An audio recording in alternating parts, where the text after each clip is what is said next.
Bismillahirrahmanirrahim. Assalamu alaikum wa rahmatullahi wa barakatuh. Welcome back again, you students. I'm going to greet you with the best greeting that come from which the most expensive organ of my body, and it's the greeting of the paradise. Okay, today we are going to continue our book intensive English grammar course, the part of the tenses, and today we are going to study the 7 kind of the tenses, and this tense is called present perfect continuous tense. Present perfect continuous tense.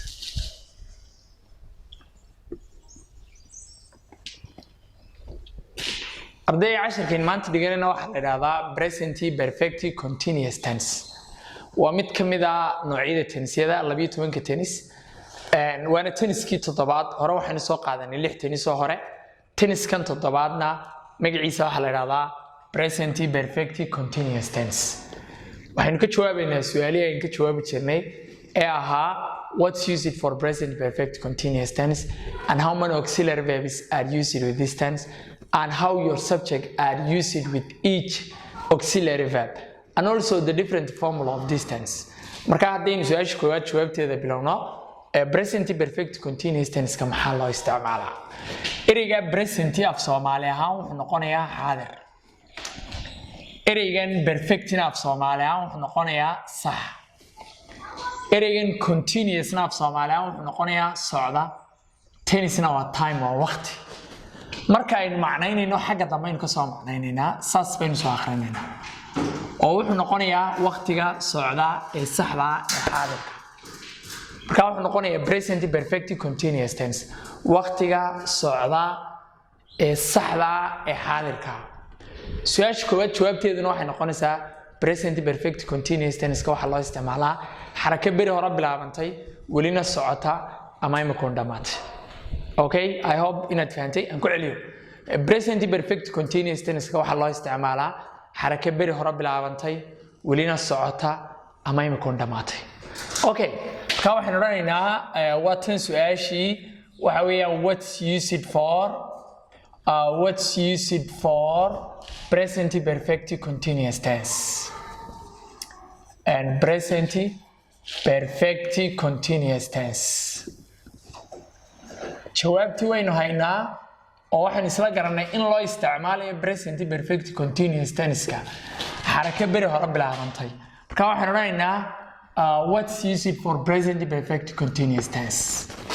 jawaabta waxaan ka dhigaynaa present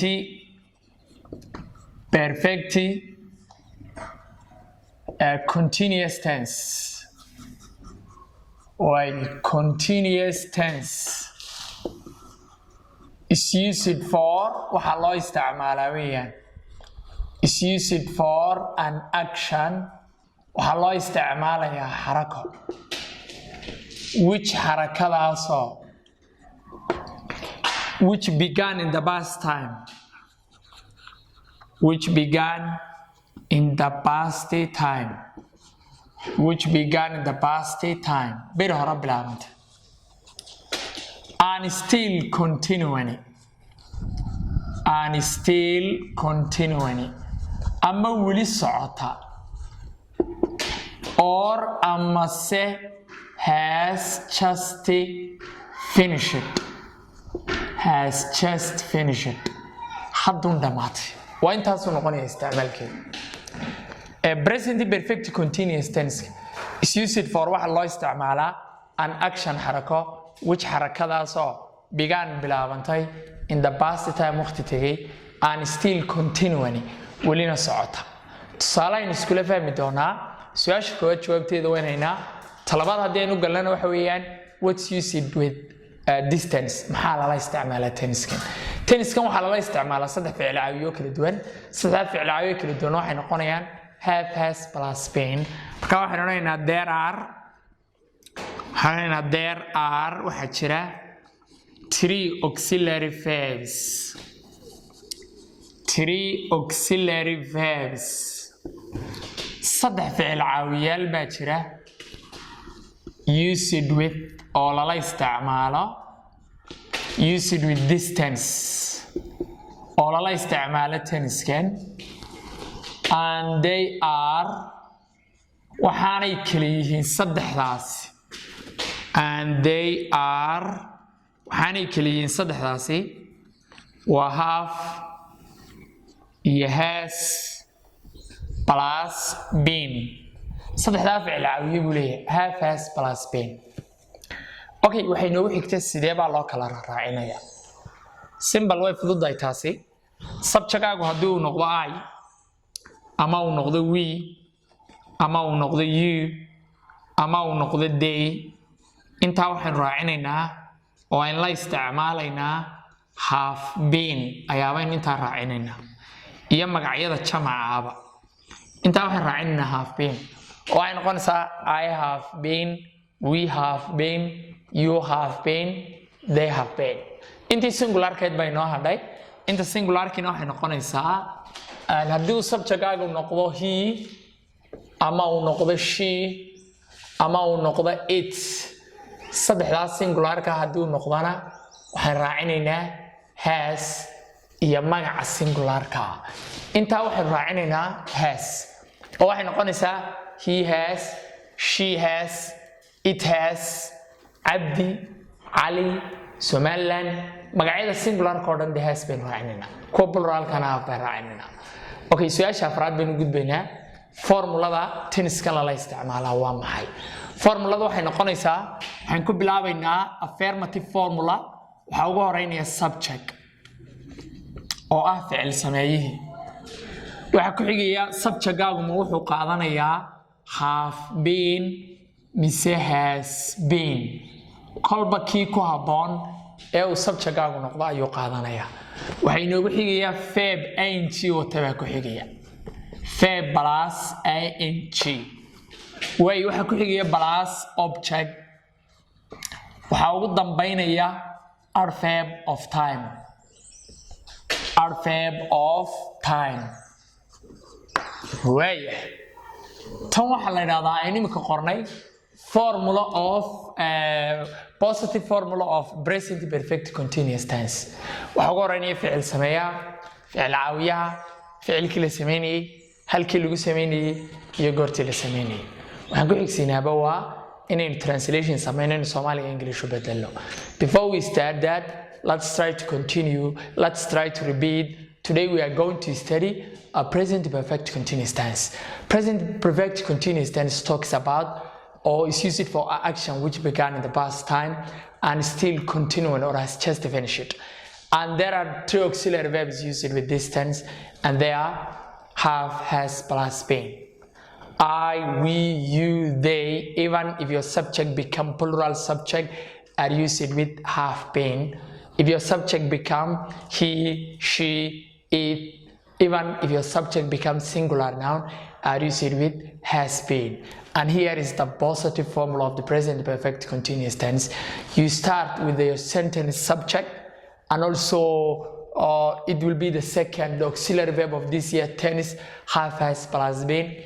And this the verb of this tense is present. Okay, do you remember the rules of the present continuous tense? Verb plus ing is called present participle. So, and the verb of this tense is present participle. Also, the object, the adverb of time. Okay, Somaliga wuxuu noqonayaa adin doonay in ka hadalna ma inta sala soo qaadano tenniska waxa loo isticmaalayo. Waxaan oranaynaa Somaliland waxaan ku noolaatay ilaa markii aan dhashay.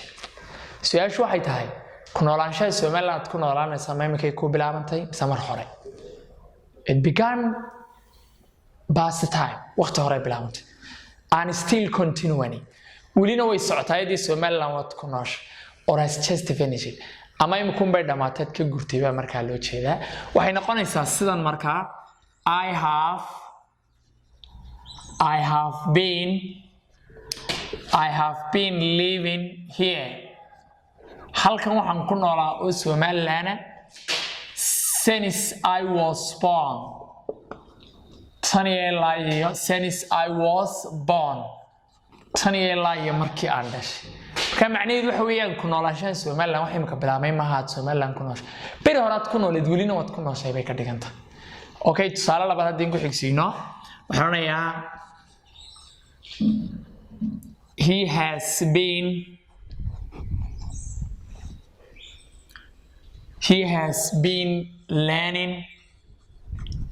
has been learning English Ingiriisiga wuxuu dhiganayay for the last 2 weeks ama for the last 2 months labadii bilood ee ugu dambeysay macnaheedu markaa waxa weeyaan dhigashada Ingiriiska qofkan imka ma bilaabin mar hore uu bilaabay welina way socotaa ama markan uu baa dhamaatay baa loo jeedaa okay haddii doonayeen su'aal ka dhigno present perfect continuous tense xagan waxay noogu qoran have been iyo has been simple waxaan qaadaynaa have to iyo has been tayadu way deeninaa in ka reebina lama wada qaadayo have been iyo has been waxa la qaadayaa have to iyo has to kaliya marka ay doonayeen inuu ka dhigno question form ama interrogative formula oo interrogative formula waxa uu horeynaya waxay noqonaysaa formuladu have has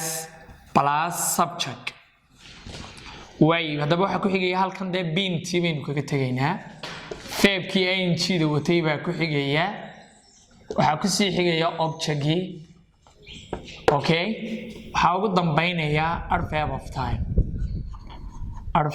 of time tani waa question formula weeyaan waa qaacidada su'aasha markii doonayay sentence-ka su'aal ka dhigno waxaan oranaynaa sidaas oo kale waxaan qoranayaa sidan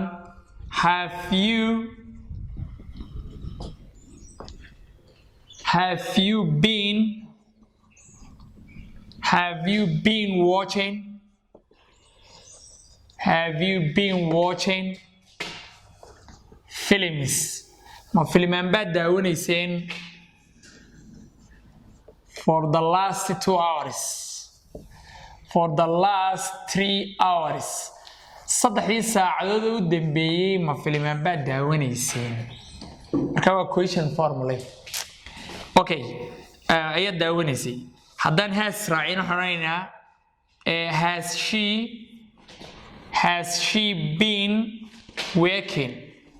has she been working the company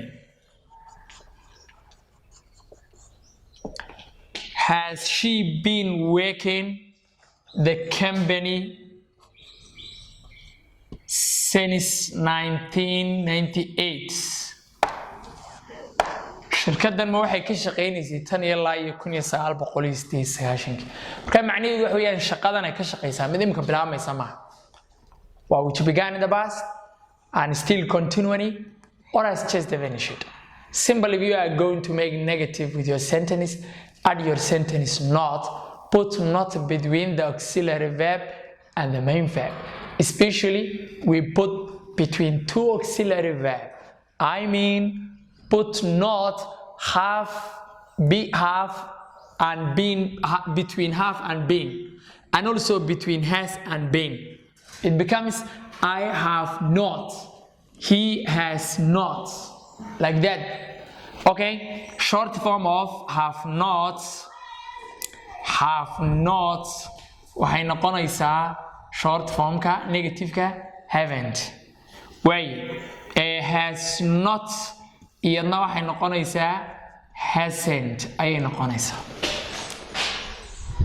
you students I hope you have just understood today's lesson and all the rules of the present continuous tense except rule 2 cannot be used with not short form are applied with this tense and also they become the rule of this tense like verb plus ing is called the present participle also the verb of this tense is called the present participle and also some verbs cannot be added ing and they are called perception verbs and here like understand please see don't use and don't add ing even if you add that verb can be used as a noun and that noun is called charan and we will learn next lesson so also don't forget to follow the rule that if you add ing a base form or present verb if your verb end is in e lose the e and add ing if your verb end is in double e don't omit any e add symbol ing if your verb end with a 9 consonant letter P, G, L, M, N, R, T, B, D. We double before we add ing. See you again with the next lesson. Till then today, bye bye for now. Assalamu alaikum wa rahmatullahi wa barakatuh.